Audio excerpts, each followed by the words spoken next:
तो पहले घर से सीखो, फिर जब ट्रेंड हो जाएंगे, ट्रेनिंग पूरी हो जाएगी, तब फिर सर्टिफिकेट लेके तब दूसरे के घर चले। अब सब लोग अपने अपने घर में गए, उस दिन चोरी किए। कुछ लोग तो सक्सेस हुए, कुछ लोग आधे पिटाए। आए लौट करके बोलिए, समझ करके बोले, कौन शक खेल खेलने के लिए तुमने हमसे कहा, देखो आज हमारी पिटाई हुई है, सब अपने अपना पीठ गाल सब दिखाया। भगवान ने कहा तुम्हें आते ही नहीं चोरी करना, चलो अभी हम एक जगह चलते हैं, वहीं से देखना सीख जाओ। गए भगवान एक गोपी के यहाँ, और वह गोपी अंदर अपने रसोई में भोजन आदि बना रही थी, और ठाकुर जी अंदर प्रविष्ट हो गए। कन्हैया गए और उसके यहाँ से माखन निकाल करके खाए। जब उसने खटपट की आवाज सुनी, दौड़ करके आई और कन्हैया का हाथ पकड़ लिया है, और उसने पूछा तुम कौन हो?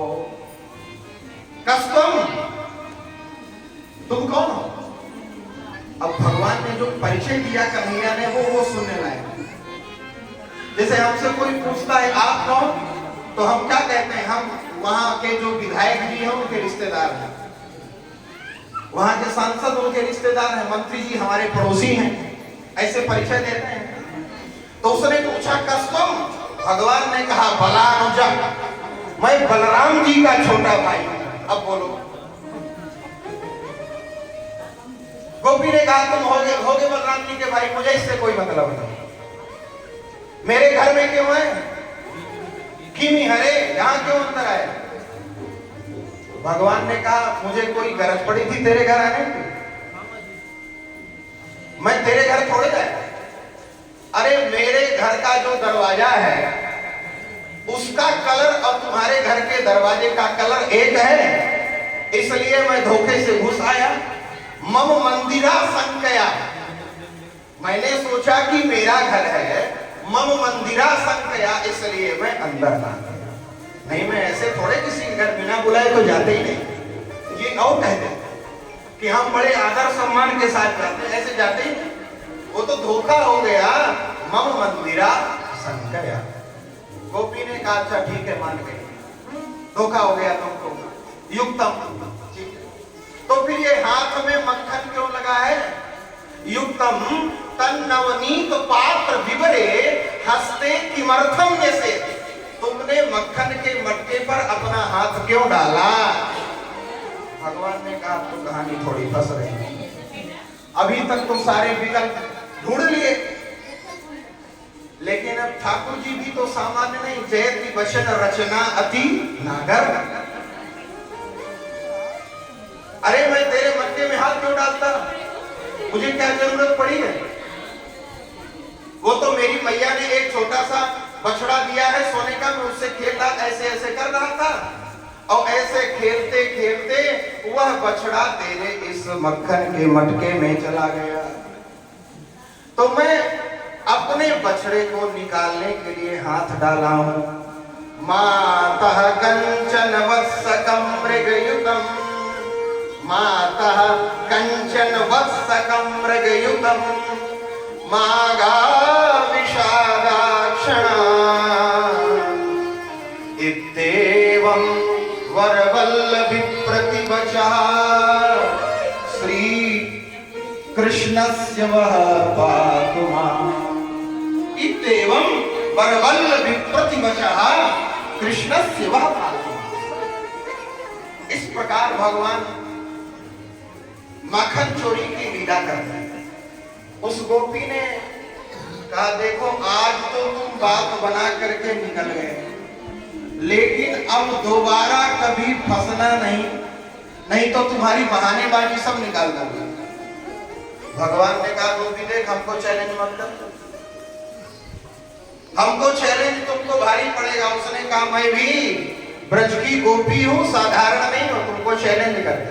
दोबारा चोरी करके तुम दिखाना, तब मैं जानूंगी कि तुम बहुत बड़े चोर हो। इस बार तुम मक्खन के मटके में हाथ ही नहीं डाल पाओगे, पहले ही पकड़ लूंगी। उसने कहा देखना इस बार। भगवान ने कहा ठीक है, तुम्हारा चैलेंज स्वीकार है। अब कन्हैया गए बाहर, बाल सखाओं को कहा देखा ऐसे किया जाता है, चोरी की चोरी ऊपर से सीना जोरी। ये है ट्रेनिंग। और एक दिन फिर आएंगे इसके, चैलेंज किया है। अब वो रोज प्रतीक्षा करती, लेकिन की पहुंचती। उसने माखन के मटके को ऊपर टांग दिया और मटके के नीचे घंटी लगा दिया कि जैसे आएंगे कन्हैया और जरा सा भी छुएंगे मटके को तो घंटी टन टन बजेगी, और जैसे घंटी बजेगी वैसे मैं पकड़ लूंगी तुरंत। क्यों? कहा था मैंने कि तुमको मटका नहीं छूने दूंगी। अब भगवान भी बड़े लीलाधारी हैं। एक दिन पधारे गए, देखा बहुत ऊंचा है, कोई बात नहीं, इसकी भी व्यवस्था है। लिफ्ट तो अपने साथ लेके चलते हैं। बाल सखाई ठाकुर जी की लिफ्ट है, जितना ऊंचा हो उतने ऊंची लिफ्ट तैयार। तुरंत तैयार हो गई लिफ्ट, चढ़ गए ऊपर। और भगवान ने घंटी को कहा दे, हम माखन निकालेंगे और सब काम करेंगे, लेकिन तुम बजना नहीं। और ईस रजाई शीस सबही के उत्पत्ति स्थिति लय विषहु अमी के। भगवान की आज्ञा तो सबके ऊपर, जड़ चेतन। घंटी ने कहा बोले ठीक है, नहीं बजोगे, पक्की बात है। हाँ पक्की बात। अब भगवान ने उस मटके से मक्खन निकाला और निकाल करके सब बाल सखाओं को खिलाया। घंटी नहीं बजी।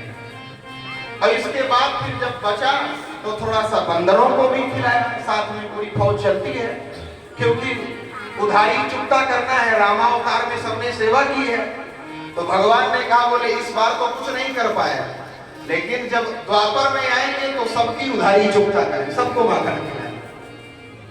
तो बंदरों को खिलाया, तब भी घंटी नहीं बजी।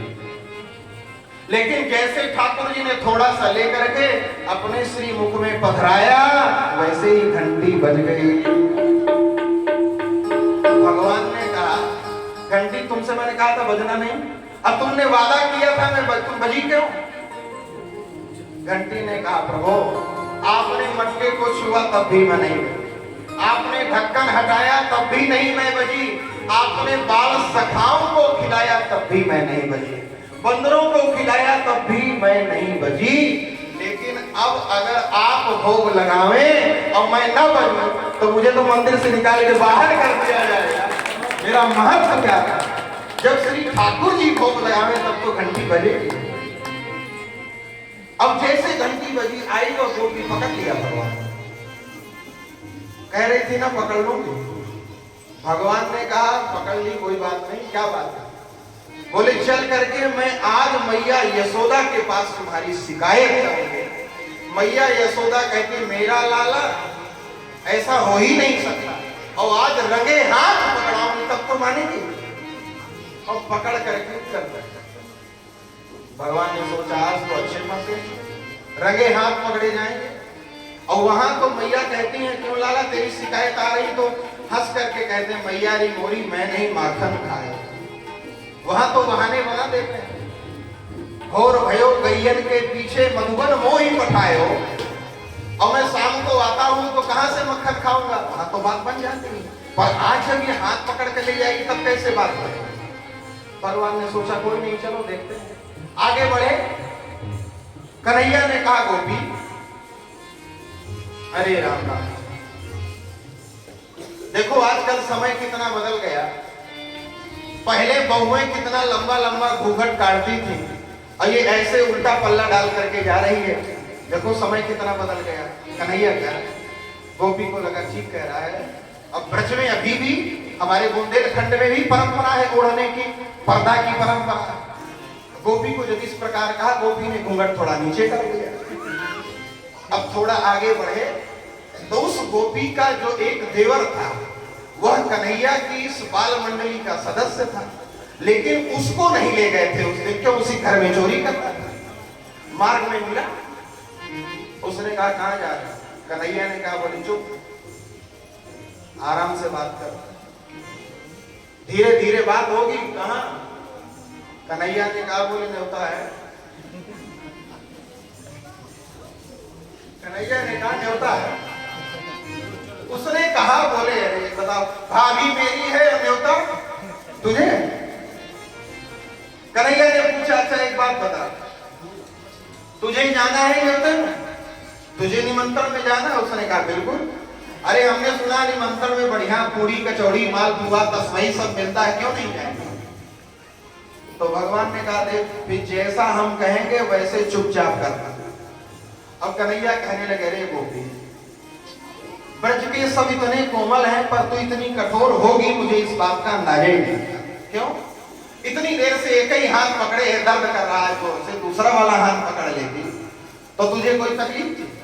गोपी ने कहा, बोले अब भगवान की वाणी भी इतनी मधुर है, मृतक जियावन गिरा सुहाई, एक बार बोल भर दे हृदय में, बिल्कुल ठाकुर जी की कृपा से सारा अनुराग उत्पन्न हो जाता है।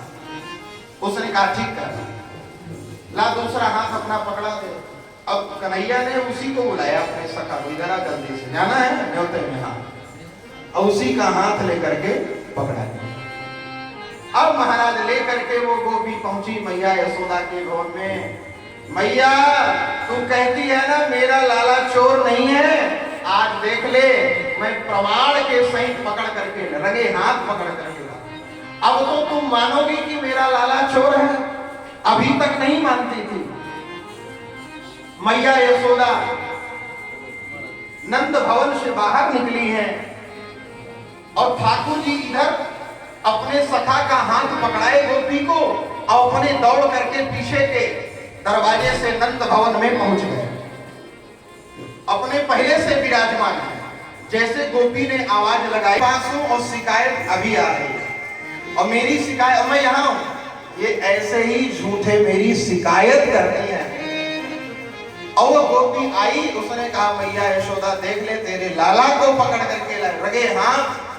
मैया यशोदा बाहर निकली, बोली बावरी अरे घूंघट हटा के तो देख, मेरे लाला को पकड़ करके लाई है कि अपने देवर को पकड़ करके लाई?